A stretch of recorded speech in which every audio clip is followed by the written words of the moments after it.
The Orthodox Church is not a secret society. It does not possess special information or data which is unavailable to other people. It's a discursive society in which truth is arrived at together. And so it's essential that the world and the wider church can see this conversation taking place on what are the most controversial and pressing pastoral issues of the contemporary age.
They are controversial, and they're becoming more controversial because Orthodoxy is encountering modernity. It is, in its liturgical consciousness, it hasn't really changed. Its basic liturgical texts and its spirituality and its theology have by and large remained the same, and they were in a way put down into print and published in the beginning of the early modern period. And so they reflect, as it were, a lost universe. And this still goes on. But we are now, as it were, thrown or thrust into a late modern, a late form of capitalism, which has all these different challenges, hyper-individualism, hyper-rationalism, and Orthodoxy is no exception. It has to deal with these difficulties, and there are major controversies, because how do you remain true to the tradition of the Orthodox Church, but still deal with the fact of these major issues and the existence of LGBTQ plus people who are Orthodox and who wish to be full members of that communion. Issues of gender, sex, and sexuality are so controversial in the Orthodox Church. Primarily because there's been such an openness in Western countries, and the churches feel somewhat threatened that any kind of openness to discussing those issues would be a kind of watering down of their tradition, a kind of surrendering to perhaps atheist secularism. But that really is not the case, because again, there should and can be discussions within the Orthodox Church that don't necessarily threaten the dogmatic non-negotiables.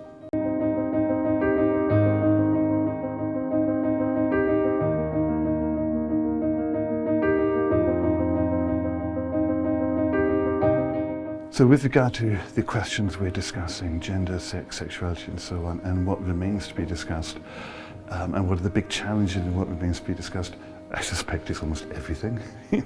We're having to think about ourselves. But it's not even just questions of what is it to be male, female, where does gender, sexuality fit into it. Increasingly, the question is, what is it to be human? In an increasingly transhumanist, post-humanist society, well, what is it to be a human being anyway? So, many fundamental questions remain.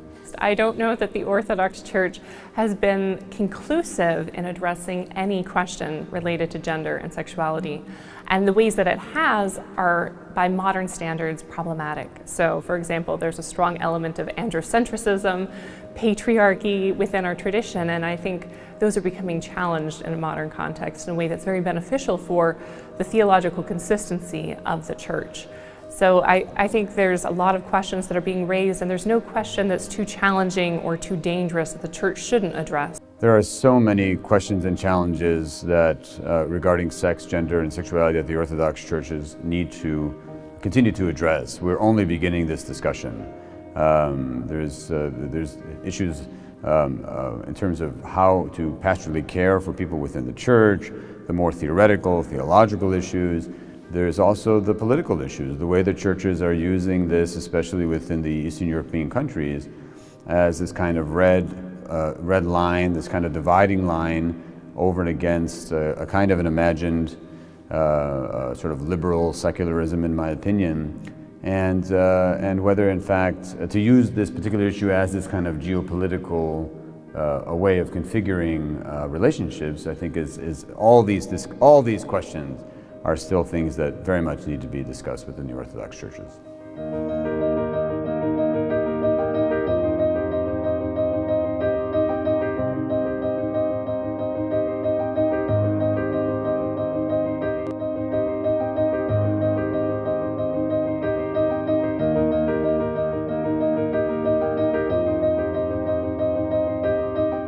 I hope that this meeting will provide overall a space in which people who usually don't meet can meet together, and that they can begin to build relationships of trust, which mean that they don't see one another as the enemy or some kind of embodiment of strawman positions, but as real people with real concerns, which are deeply held and often formed from deep reflection.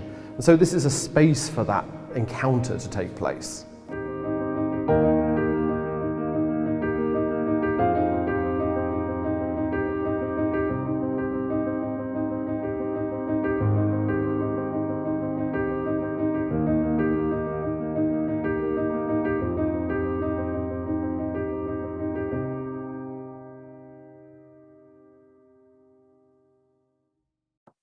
Thank you very much, Josh. So this project has been running now for 3 years, since it was selected for sponsorship as part of the second iteration of the British Council's Bridging Voices scheme. There's often been some confusion over the title of our project, which is often referred to incorrectly simply as Bridging Voices, but we actually chose the snappy and memorable title, Contemporary Eastern Orthodox Identity and the Challenges of Pluralism and Sexual Diversity in a Secular Age. There will be a test on that at the end. With respect to the so-called Eastern Orthodox Christian tradition, our project has investigated attitudes towards LGBTQ+ persons, frameworks for the conceptualization and expression of sexual identity, issues around the accommodation of diversity and dissent from official teachings within church communities and societies with majority Orthodox populations, approaches to legal provisions for the protection of LGBTQ+ rights, and acknowledgement of relationships through marriage and civil partnership. Questions of sexual diversity are some of the most challenging for the Orthodox Church today and are frequently the subject of polarized debate. In many ways, they are iconic of bigger challenges, specifically of how Orthodoxy will come to develop its relationship with late modern secular and pluralistic democracy. Two distinct but inseparable goals guided the development of our project. The first was the clarification, articulation, and discussion of the theology and discipline of the Orthodox Church with regards to matters of sex, gender, and sexuality. The second was the contextualization and exploration of this teaching and practice in relation to secular pluralistic political frameworks. The first goal was set because although the stance of the Orthodox Church is frequently asserted with confidence and supported by the claim that it has been taught univocally from the beginning, there are in fact significant historical and theological questions to be answered. One reason for this is that many topics in theological anthropology have not been definitively addressed by the Orthodox Church, which in any case has not developed official theological positions on any number of topics in the way that other churches have.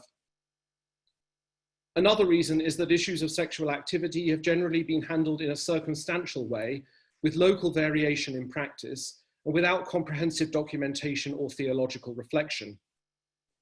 And a third reason is that much of the framework and vocabulary that is used in contemporary secular discourse on gender and sexuality has only developed in recent decades, and the sources of the Orthodox tradition cannot be used responsibly to respond to it without a considerable effort at conceptual translation. Therefore, the Orthodox Church must urgently undertake a searching and truthful investigation of its own complex, sometimes contradictory tradition. This project made but a small step at the very beginning of that journey. The second goal was set because the greatest tension over issues of sexuality and gender seems to emerge in contexts in which a pluralistic political framework establishes rights and privileges for LGBTQ+ persons, contrary to the disciplines of the Orthodox Church. Where Orthodox Christianity is a minority tradition, opposition to the protection of the rights of LGBTQ+ persons often takes the form of vociferous protest and enthusiastic embrace of religious exceptions clauses in legislation. Where Orthodox Christianity is a majority tradition with significant political influence, the Church often acts to block all such efforts altogether. The difference between these two contexts perhaps goes some way to explaining why Orthodox in the so-called diaspora are often keen to pursue theological debate on these questions, whereas those in the Orthodox old countries have tended to focus on concrete civic actions, since the lives of LGBTQ+ persons there are considerably circumscribed, if not immediately endangered. Another urgent task is therefore the exploration of how the Orthodox Church can and should act with respect to questions of human rights, and how the concerns of Orthodox Christians can be expressed in such a way that they can be meaningfully heard by secular actors and not simply bracketed as inscrutable and baseless religious opinion that need only be tolerated through exceptions to legislation. This has implication for actors in multiple arenas. Much of our project was directed towards enabling searching, honest, and respectful conversations along these lines. We held 2 digital workshops with approximately 20 participants each. The first digital workshop attempted to isolate the issues of disagreement and possible resources for response within the Church's own tradition and in other disciplines such as psychology. This workshop was absolutely fundamental to the planning of our major residential conference, which took place in Oxford in August 2019, and I'll return to this in a moment. Last autumn, Fordham University hosted an event which included a public lecture by Brandon Gallaher, followed by a panel discussion. This was our first attempt to take the conversation outside the controlled environment of our carefully planned workshops. The second digital workshop followed, at which we drew other voices into our conversation on the topic of what governments and other secular organizations might need to know. We've also produced a number of written reports and some video documentaries, and we'll share information about those in the email following this webinar. But our main activity and principal achievement was the planning and execution of an intensive weekend workshop in Oxford with some 50 participants drawn from across the Orthodox world. Considerable energy was expended on securing participants, lay and ordained, academics and non-academics, from a range of disciplines and professions, and a variety of Orthodox churches, who represent the full spectrum of opinion on issues of sexual diversity within the Orthodox Church. We were also very pleased and honoured to work with a number of partners from other Christian traditions. Securing a diverse group of Orthodox participants presented the principal challenge to the success of the project. The explosive nature of this discourse in public contexts, pressure from peers and ecclesiastical leaders, and the project's commitment to a balanced exchange sadly deterred some from accepting our invitation.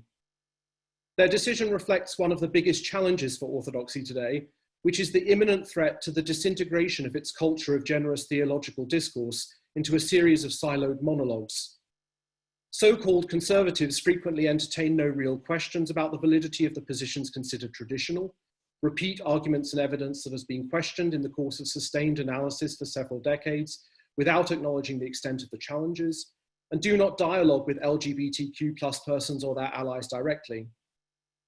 On the other hand, so-called liberals often employ polarizing rhetoric that enshrines an us versus them mentality, assume bigotry, ignorance, and bad faith in interlocutors, and flagrantly dismiss the pillars of the tradition, such as the Bible and the writings of the Church Fathers. Moreover, censorship is increasing around this and other issues. Ecclesiastical academies are retreating from challenging intellectual engagement. A hard line on questions of sexual diversity is being employed as a litmus test of orthodoxy, and rhetoric from official ecclesiastical channels is frequently simplistic, repeating debunked or highly questionable arguments and evidence, and seeking to foreclose the conversation. All of this reflects not the mere reaffirmation of a pre-existing monolithic tradition on questions of sexual diversity, but the active construction of a monolithic tradition and a concerted effort to silence those who would point to evidence that may lead in other directions in response to fundamental changes in Western society. In this context, it was no small achievement that a meeting such as ours could even take place. But in fact, the Oxford Conference exceeded our expectations. It demonstrated decisively that thoughtful and far-reaching discourse is possible on very complex topics within polarized groups, when a framework is established that promotes respect and equality of participation, and when the outcome of discussions is not predetermined. The open-ended nature of our dialogue enabled an exchange that was transparent and at times raw. For some, it is clear that the status quo of Orthodox approaches to questions of sexual diversity constitutes an essential part of the core of the Orthodox tradition. Maintenance of the received disciplines is thus an issue of Orthodox first principles. There can be no debate about their validity, and it remains only to find evidence for them and perhaps arguments to support them. On the other hand, it is clear for a few, and it must be stressed that this cannot be construed as the dominant, let alone sole view that was expressed at our conference. The disciplines of the Orthodox Church are plainly wrong and have no internal justification and must be corrected. The majority of participants, however, fell somewhere between these two poles. Many were moved by compassion in the face of suffering to argue that the Orthodox Church must at least extend generous pastoral care and condemn violence against LGBTQ+ persons, something which the Church has almost universally failed to do until now. Many question specific issues or acknowledge problems with certain lines of argument and evidence or the lack thereof, without coming to a firm conclusion about what the consequences must be. Since the conference, some have regrettably distanced themselves from it, but most remain convinced of the value of the process. For some of them, it was a watershed moment, which holds out the possibility of renewed, respectful dialogue. What was most clear was that this conversation needs to go on. It has only just begun, quietly and behind closed doors. Many in the Orthodox Church remain ignorant both of the complexity of their own tradition and the sophisticated analysis that undergirds contemporary discourse. Much learning, listening, and humility is required in the future. Deep conversations. It's one of the magnificent things of the Oxford meeting was that you had people who were of very different opinions, and they were coming together and talking despite, well, because of their difference, but because their difference, but also their commonality, that they shared orthodoxy in common and were dedicated to it. So orthodoxy can build up the secular public sphere if it's able to have these sorts of conversations, which civil society actors can fund through the British Council, for example. They can enable, through projects like this, a respectful dialogue between conservatives and progressives. It should be said and made clear that the project is not officially a church project. So no churches were officially represented. And that was absolutely necessary to our methodology, because one of the issues for having an open conversation on this topic is that as soon as it becomes an official conversation, people start being told that they're not allowed to come, or that they have to come, or they have to say certain things. So it was unofficial. It's referring to a set of conferences that occurred on similar themes at, say, Tinkan's seminary and Holy Trinity Seminary here in the United States, right? Two different seminaries, but in two different conferences.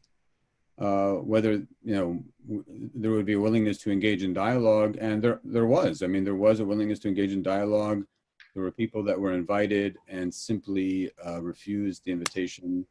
We don't really know why, but I guess I can assume that it had something to do with just simply not wanting to engage in any kind of conversation at all on this issue in any way, without even seeing sort of the complexity of both the political and the moral dimensions, let's say. So I think that in many ways, if this webinar is about the future, then that ultimately is the future, to kind of move forward and have those particular kinds of conversations and dialogues. And hopefully some of the people within the Oxford Conference that reflected views that might be similar to those reflected more broadly at those particular conferences might be able to mediate and facilitate that kind of conversation.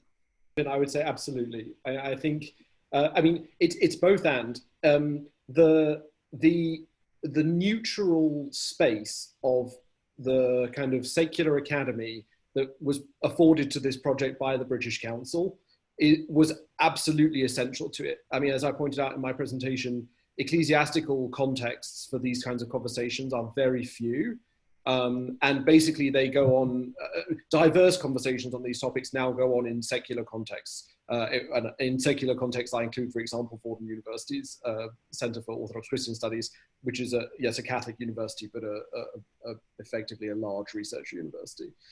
So that secular context is absolutely necessary. But I do think that you've hit the nail on the head, that without this conversation emerging from, being constructed by, being convened by people within the tradition, it really seems like you're kind of being goaded and kind of drawn onto other people's territory. And it is also worth saying that the Orthodox world, even though it includes 200 million people, the ecclesiastical world is surprisingly small.